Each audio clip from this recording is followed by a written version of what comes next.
Hello, আজ একটা অন্যরকম ভিডিও তোমাদের কাছে নিয়ে এসেছি। আজ তোমাদের বাড়িতেই বানিয়ে দেখাবো মোগলাই পরোটা।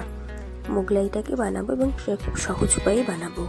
প্রথমেই ময়দা নিয়েছি, তার মধ্যে বেশ কিছুটা পরিমাণে বিট নুন দিলাম বা ব্ল্যাক সল্ট যেটাকে বলে।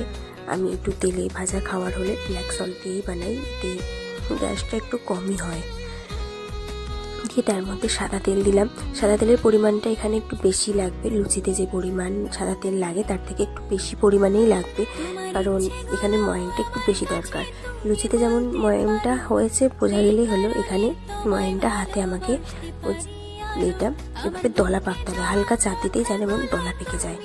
একটু বেশি ময়ানের প্রয়োজন, যার জন্য তেলটা দিয়ে ভালো করে ময়ান দিয়ে নিলাম। নিয়ে এটা উষ্ণ গরম জলে মাখলে ভালো হয়, তবে নর্মাল রুম টেম্পারেচারের জলে মাখলেও অসুবিধার কিছুই নেই। অল্প অল্প করে জল দিয়ে এটাকে বেশ ভালোভাবেই ডোটাকে মাখতে হবে এবং এটাকে নরম হবে। লুচি করার জন্য আমরা শক্ত ডোয়ের প্রয়োজন পড়ে, কিন্তু রুটি করতে যেমন নরম ডো লাগে ঠিক তেমনই এটাকে বেশ নরম করে মাখতে হবে। যত নরম হবে তত ভালো হবে জিনিসটা। আপনারা দেখিয়ে বুঝতে পারবেন। এক চামচে বেশি জল দিয়ে একদম মাখার দরকার নেই। অল্প অল্প করে জল দিয়ে এই যে ডোটা দেখুন, আমি আঙুল দিয়ে চেক করে নিচ্ছি যে এটা শক্ত আছে, তাই আবার তাতে একটু জল ছিটিয়ে, শক্ত হলো বলে আবার তাতে জল ছিটিয়ে সেটাকে আবার ভালো করে মাখতে হবে। মানে এটা রুটির মতনই, ডোটা যত নরম হবে তত জিনিসটা ভালো হবে। একদম এইরকম, যাতে আঙুল দিলে, এই যে আঙুলটা আমি ধরছি তাতেই বেশ ভেতরে ঢুকে যাচ্ছে, হাতটা খুব সুন্দরভাবে ভেতরে ঢুকে যাচ্ছে। মানে আমার ডোটা রেডি। এবার এর উপরেই সাদা তেল নিয়ে পুরো ডোটাতে ভালো করে সাদা তেল মাখিয়ে, এটা সুতির কাপড় সেটাকে ভিজিয়ে চাপা দিলেও হয়, সেটা খুব ভালো হয়। তবে যদি তেমন অসুবিধা হয় তার জন্য আমি যেভাবে একটা থালা দিয়ে এটা ঢাকা দিয়ে রাখছি, সেভাবে এটা ঢাকা দিয়ে রাখলেও হয়। এবার মোগলাইয়ের জন্য লাগে যে বেডকাম, আমি কেনা বেডকাম ইউজ করতে অতটা পছন্দ করি না, নোংরা থাকে কি থাকে না থাকে। আমি বাড়িতেই বেডকামটা তৈরি করে নিচ্ছি। দোকান থেকে এগুলো 10 টাকায় পাওয়া যায়, এক প্যাকেট এতটা বেডকাম, এতটা বিস্কুট আমি 10 টাকায় নিয়েছি। এই বিস্কুটগুলোকেই জারের মধ্যে দিয়ে মিক্সার গ্রাইন্ডারে দিয়ে আমি ভালো করে গুঁড়ো করে নেবো। নিলে একদম বাজারের দোকানে তৈরি বেডকামের মতনই, একদম কোনো অসুবিধা হয় না। এই বেডকামটা এবার এগুলো আমি কেটে নিলাম। পেঁয়াজটাকে দুরকমভাবে কেটেছি, দুরকম কেন কেটেছি বুঝতে পারবেন। ছোটো ছোটো পেঁয়াজটা রাখা রইলো, এটি বড় কুচি করে রাখা পেঁয়াজ, পরিমাণ মতো অল্প আদা আর রসুনটা একটু আগে রসুন নিয়ে এটাকে একটা সুন্দরভাবে মিহি পেস্ট বানিয়ে নিলাম। কড়াই গরম করে লঙ্কাটাকে কুচোনোটাও আপনি দিতে পারেন, তবে আমি কুচোনো লঙ্কাটাতে একটু এইভাবে আমি একটু কড়াতেই এটা নেড়ে নিলাম লঙ্কাগুলো। লঙ্কাটা না চাইলে এখন না নেড়ে পরে যখন ব্যাটারটা গুলবো তার ভিতরেও দিতে পারেন। তেলটা একটু গরম হলে তার ভিতরে কুচোনো লঙ্কাগুলো দিয়ে আদা রসুন পেঁয়াজের যে পেস্টটা ছিল ওই পুরো পেস্টটাই একসঙ্গে দিয়ে নিলাম। ঠিক যেমন মশলা কষায় ঠিক সেরকমই, এতে তেমন কিছু দেওয়ার দরকার লাগে না। অল্প করে একটু নুন বা এক প্যাকেটেই পুরোটা স্বাদ মতো নুনটা দিয়ে দিলেও হয়। নুন আর হলুদের পরিমাণটা খুব সামান্য, খুব মানে যথেষ্ট, খুব অল্প পরিমাণেই হলুদটা লাগে। দিয়ে এটা যেমন মশলা কষাই একদম সেভাবে পুরো মশলা থেকে জলটা আলাদা হয়ে একদম পুরো মশলাটা কষে চলে আসবে একদম। দেখুন এইভাবে টানা নাড়তে হবে, যেভাবে আমরা রান্নার সময় মশলা কষাই। জলটা শুকিয়ে গেলে, যে মশলার জলটা পুরো শুকিয়ে মশলাটা কাই হয়ে এলো, তখন যে বেডকামটা যে গুঁড়ো করে রেখেছিলাম বিস্কুটগুলোকে, সেটাই আমার কেনা বাজার থেকে বেডকাম ইউজ করলেও হয়। দিয়ে দুটোকে খুব সুন্দরভাবে মেশাতে হবে। এই যে দলা দলা পাকছে, এই দলা দলা পাকাটা যেন না থাকে, একদম পুরো সুন্দরভাবে মিশে যাবে। তো বুঝতেই পারবেন যে ধরনের কালারটা চেঞ্জ হয়ে আসবে। আর এটা রেডি হয়ে গেলে তলার দিকে দেখবেন এটা কিন্তু টানা নাড়তে হবে, আর গ্যাসের ফ্লেমটাও থাকবে একদম খুব কমে, মিডিয়াম ফ্লেমে থাকবে, একদম হাই ফ্লেমে হবেই না, মিডিয়াম টু লো বুঝে শুনে করতে হবে। দিয়ে এবার বেডকামটা রেডি হয়ে, বেডকামটাকে আমি একসঙ্গে সব দিয়ে এটা রেডি করে নিলাম। এটা কাঁচা বেডকামেও ইউজ হয়, মানে শুধু বিস্কুটটাকে গুঁড়ো করে নিয়ে, তবে সেটা থেকে এইভাবে বেডকামটা ইউজ করলে সেটা খেতে বেশি ভালো লাগে। এবার রেডি করে নিয়ে এটা 15 থেকে 20 মিনিটের জন্য এটা রাখা ছিল। এটা আধা ঘন্টা 45 মিনিট রাখলেও আরও ভালো হয়। আমি এটা 15 মিনিটের মতন রেখেছি, 15 থেকে 20 মিনিট। এবার এগুলোকে ছোটো ছোটো করে আকারে কেটে নেবো। এগুলোর পরিমাণটা এটা কাটার সময় কিন্তু বেশ বড় পরিমাণে কাটা নিতে, আমার হাতের একটা হাত পুরো সমান বড় করে একটা কাটছি, কারণ এটা মানে দুটো রুটির গুছিয়ে এক করলে যা হয় সেরকমের থেকেও বড় লাগে কিন্তু এই যে এটা কাটতে। আমার এখানে 7টা প্রয়োজন ছিল, তো আমি 7টা কেটে নিয়েছি। ঠিক যেভাবে 8টার যেমন চিপে করলে একদম সেম, সব কিছু একই রকম পুরো রুটির মতনই রেডি করে নিয়ে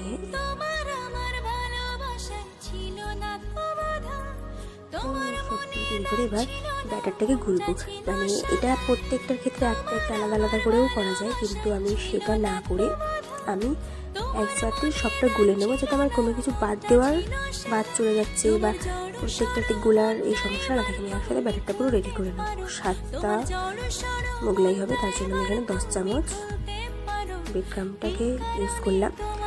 তার সঙ্গে এটা করলে কি ডিমের পরিমাণটাও কম লাগে, খেতে কিন্তু কোনো রকম টেস্টের হেরফের হয় না। দেখুন আমি এখানে 7টা করবো, তার জন্য 6টা ডিম আমার প্রয়োজন হয়েছে। প্রথমে 5টা দিয়েছিলাম, ভেবেছিলাম 5টা ডিমে হয়ে যাবে। এতে যদি পরিমাণ মনে হয় যে না একটু অল্প হচ্ছে, অল্প একটু আমার জলের প্রয়োজন দিতে পারেন, তবে সেটা 1 কাপের বেশি নয়। জলটা 1 কাপ হাফ কাপ পরিমাণটা বুঝে, যে বেশি জল দিয়ে দিলে কিন্তু হবে না। তেমন দরকার পড়লে যদি মনে হয় ব্যাটারটা ঠিক মতন হচ্ছে না, তাহলে 7টা এর জন্য 7টা মানে একটা মোগলাইয়ের জন্য কিছু একটা করে ডিম লাগে। এই যে কুচনো যে পেঁয়াজটা ছিল সেটা এখানে ব্যবহার করছি আমি, কাঁচা কুচানো পেঁয়াজটা। এটা কাঁচাও এর সঙ্গে দিতে, এই জায়গায় লঙ্কাটা কুচিটাও ব্যবহার করতে পারে, কিন্তু আমি যেহেতু ব্রেড ক্রাম্বের সঙ্গে রেডি করে নিয়েছি, তাই যেহেতু বাচ্চারা খাবে ওটা একটু করে নিলে না গালে পড়ে না, ঝালটা একটু কম লাগে। আর কাঁচা এটাতে গালে পড়লে একটু ঝাল বেশি লাগে। ব্যাটারটা ঠিক হচ্ছিল না, জল দিয়েও হচ্ছিল না। জলের ভিডিওটা আমার এখানে করা হয়নি, এখানে খুব সামান্য পরিমাণে জল দেওয়া যেতে পারে। হচ্ছিল না বলে আমি আবার একটা ডিম ফাটিয়ে নিয়েছি। প্রথমে 5টা দিয়েছিলাম ডিম, পরে আরও একটা ডিম ফাটিয়ে নিয়েছি। ব্যাটারটা রেডি হয়ে গেল।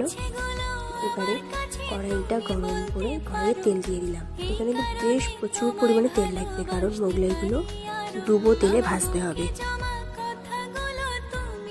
যতক্ষণে তেলটা আমার গরম হয় তার মধ্যে আমি মোগলাই যেটা ভাজবো সেটা পুরো রেডি করে নিই। ডোগুলোতে ছোটো ছোটো যে ডোগুলো কাটা আছে সেগুলোর উপরে পুরো ভালো করে অয়েল ব্রাশ করে নিচ্ছি। এটা বেলার জন্য একটু বড় জায়গা দরকার, মানে আমাদের ব্যালন চাকি যেটা হয়, ব্যালন চাকির থেকে একটু বেশি জায়গা প্রয়োজন। তাই আমি টেবিলটাকেই ভালো করে মুছে নিয়েছি, ব্যালনটা ভালো তেল মাখিয়ে নিচ্ছি। নিয়ে আমি ওই টেবিলটা মুছে টেবিলেই এটা বেলছি, কারণ এটা বেলতে অনেকটা বড় জায়গার প্রয়োজন হয়। তাই এখানে অয়েল ব্রাশ করে নিচ্ছি হাত দিয়ে, কিন্তু আমি এখানেও তেলটা ওই জায়গাটাতেও লাগিয়ে নিয়েছি। এখানেও দেখিয়ে যে তেলটা নিয়ে তেলটাও এখানে যে জায়গাটাতে আমি বেলবো সেই জায়গাটাতে, তাহলে বারবার তেল দেওয়ার কোনো প্রয়োজন নেই। জাস্ট রেখে দেখুন দেখে ঠিক এরকম বড় করে বেলতে হবে এবং পাতলা করে। যত পাতলা আর বড় হবে তত জিনিসটা দেখতেও ভালো হবে, তাড়াতাড়ি সিদ্ধ হবে, ভেতরের স্টাফটা ভালো সিদ্ধও হবে, সব কিছু সব দিক দিয়ে একদম টেনে টেনে পাতলা করে বেলতে হবে। বেলতে হবে একদম পুরো পাতলা। ঠিক লুচি যেমন আমরা পাতলা করে বেলি, লুচি যত পাতলা হবে তত ফুলবে, ঠিক সেরকম মোগলাইটাও তাই। যত পাতলা আর বড় করে বেলতে পারবে তত সুন্দর।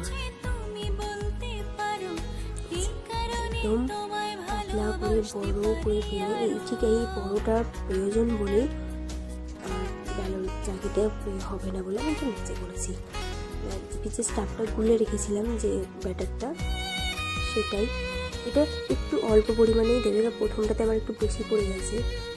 এটা এই যে এই 2 হাতা দিলে এখানে আমার যথেষ্ট ছিল, কিন্তু এটা আমি বুঝতে না পেরে আমি 3 হাতা দিয়েছি প্রথমটাতে, যেটা বেশ অনেকটাই বেশি হওয়ার কারণে যেটা ব্যাটারটা যদি বেশি মোটা হয়ে যায় তখন অসুবিধা যেটা হবে, ভাজলে কিন্তু জিনিসটা ভিতরটা সিদ্ধ হবে না, গা তাড়াতাড়ি হয়ে যাবে। আমার প্রথমটার ক্ষেত্রে এই সমস্যাটাই হয়েছিল, ব্যাটারটাও বেশি করে গিয়েছিল। আর এই একটা দেখুন এই যে ভুলটা হলো, এইটা ভাজটা সবসময় এই যে একটা যেন আর একটা উপরে উঠে যায়, লেগে যায়, তাহলে যখন গরম তেলে ভাজতে দেবে তখন কিন্তু ওটা ছেড়ে যাবে।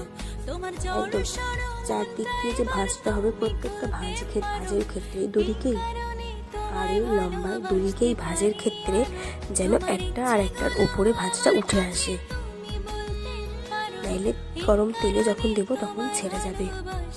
আমি আরও একটা বেলে আপনাদের দেখিয়ে দিচ্ছি সুবিধার জন্য।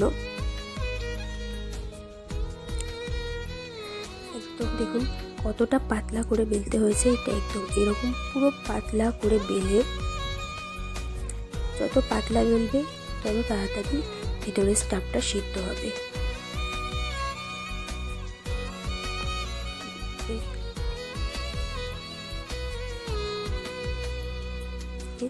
দেখুন একদম এরকম পাতলা আর বড় করে বেলে ভিতরের স্টাফটা কিন্তু অল্প দিতে হবে,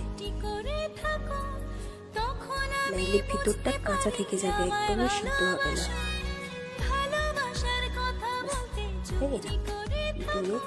ভাঁজ করাটা ভালোভাবে খেয়াল করবেন। আমি প্রত্যেকটাই কিন্তু দুদিক দিয়ে যখন ভাঁজ করছি একটার উপর আর একটা দিককে আমি তুলিয়ে দিচ্ছি, নাইলে কিন্তু তেলে যখনই দেবেন তখনই জিনিসটা খুলে যাবে। এটা দিয়ে ঠিক উপর অংশে যেন আরেকদিকের লিচির ময়দার ওই পাটটা যেন আরেকটি ওপরে চলে আসে।